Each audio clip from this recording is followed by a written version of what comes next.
নম্বর নিয়ামতের শুকরিয়া আদায়ের ধরন হচ্ছে জবান দ্বারা শুকরিয়া আদায় করতে হবে। হ্যাঁ, মাদ্রাসা হয়েছে, মসজিদ হয়েছে, ভালো হয়েছে। মাদ্রাসা হয়েছে, মসজিদ হয়েছে, ভালো হয়েছে, এটা স্বীকারোক্তি।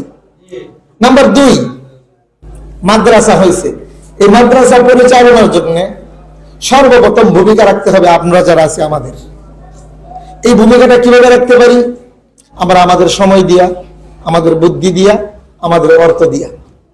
নাম্বার 3, শুকরিয়া আদায়ের 3 নম্বর ধরনটা হচ্ছে এই মাদ্রাসার প্রতি আমরা খুশি হইলাম, আমাদের যে ছাত্র আছে, আমাদের ছেলেমেয়েরা আছে, আমাদের নাতি নাতকরা আছে, এদেরকে মাদ্রাসায় দেওয়া, দিয়া সহযোগিতা করা। এই 3 ধরনের শুকরিয়া যদি থাকে, আল্লাহ তাআলা ওয়াদা করছেন লা আযীদান্নাকুম, অবশ্যই অবশ্যই 2টা তাকিদ দিচ্ছেন আল্লাহ, যে অবশ্যই অবশ্যই আমি আল্লাহ তোমাদের নিয়ামত বাড়ায় দেব। সুবহানাল্লাহ। রাজি আছেন ইনশাআল্লাহ? বলেন শুকরিয়া আদায়ের ধরন কয়টা? 1 নম্বর কি? জবান দ্বারা বলতে হবে ভালো হয়েছে, মাদ্রাসা হয়েছে, ভালো হয়েছে, সুন্দর কাজ হয়েছে, উত্তম। নাম্বার 2, আপনার আমার বুদ্ধি থাকে নাই, আমার বুদ্ধি তো আছে, আমার বাচ্চা নাই কিন্তু আমার সময় তো আছে, আমার বাচ্চা নাই, আমার টাকাও নাই, আমার বুদ্ধি আছে, অথবা আমার বুদ্ধি নাই কিন্তু আমার টাকা আছে, ব্যস্ততার কারণে আমি বুদ্ধি দিয়ে সহযোগিতা করতে পারতেছি না, হুজুর এখন দরকার লাগছে এটা নেন, অমুক কাজটা করে ফেলেন, আমি সময় দিতে পারতেছি না, আমি পরামর্শ দিতে পারতেছি না, নেন টাকা কাজ করে ফেলেন। তাহলে 2 নম্বর সুরত হচ্ছে আপনার আমার বুদ্ধি কাজে লাগাবো, না হয় সময় কাজে লাগাবো, না হয় আপনার আমার সম্পদ কাজে লাগাবো। রাজি আছে ইনশাআল্লাহ? নাম্বার 3, আপনার আমার অধীনস্থ নাতি নাতকর, ছেলে মেয়ে, ভাই ভাতিজা, এদেরকে আমরা মাদ্রাসায় ভর্তি করবো। এই 3 ধরনের শুকরিয়া যদি আপনি আমি আদায় করতে পারি, তাহলে আল্লাহ তাআলা পুরস্কার বলছেন যে অবশ্যই এমন একটা পরিবেশ এখানে করে দিবেন, যেই পরিবেশের কারণে পুরো এলাকাটাকে, মসজিদ যেমন কিয়ামত পর্যন্ত থাকবে, এই এলাকাটাকে মানুষ মাদ্রাসার রূপে কিয়ামত পর্যন্ত চিনবে। সুবহানাল্লাহ। হাশরের ময়দানে আপনার আর আমার এই মাদ্রাসার জায়গাটুকু, এই মাদ্রাসার এরিয়াটুকু, মাদ্রাসার বাচ্চারা ভবিষ্যতে যারা হবে সবাই আমাদের পক্ষে সাক্ষ্য দিবে।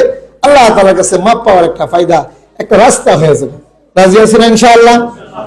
আল্লাহ রাসূল বলেন মান লাম ইয়াশকুরিন নাস ফালাম ইয়াশকুরিল্লাহ, যে ব্যক্তি মানুষের শুকরিয়া আদায় করে না, মানে মানুষ ভালো করছে, ভালোটা স্বীকার করে না, ফালাম ইয়াশকুরিল্লাহ, সে আল্লাহ তাআলার শুকরিয়া আদায় করে না। তাহলে আমরা এই প্রতিষ্ঠানটা পাইলাম যে কার কারণে? কার কারণে পাইলাম? হয়তো একজন ব্যক্তির কারণে।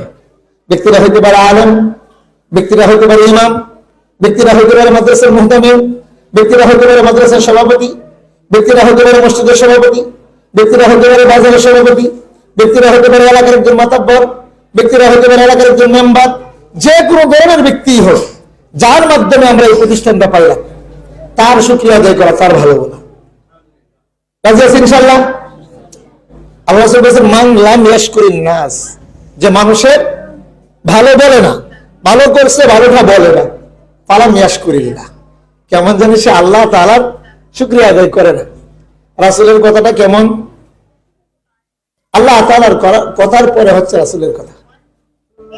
আল্লাহ তাআলার কালাম হচ্ছে কোরআন, এটা হচ্ছে ওহী, আর হাদিস হচ্ছে গায়রে ওহী, এটাও আল্লাহ তাআলার পক্ষ থেকে। তাহলে আল্লাহর কথা এবং আল্লাহর রাসূলের কথা সবগুলি কারেক্ট, কেমন যেন স্বয়ং আল্লাহ তাআলারই কথা। এই জন্য আমাদের উচিত যে ব্যক্তির মাধ্যমে আমরা প্রতিষ্ঠান পাইলাম, ওই ব্যক্তির কদর করা, এই ব্যক্তির সম্মান করা, ওই ব্যক্তিকে মহব্বত করা, অন্তরে জায়গা দেওয়া। সে কষ্ট পাইলে কেমন জানি আমি কষ্ট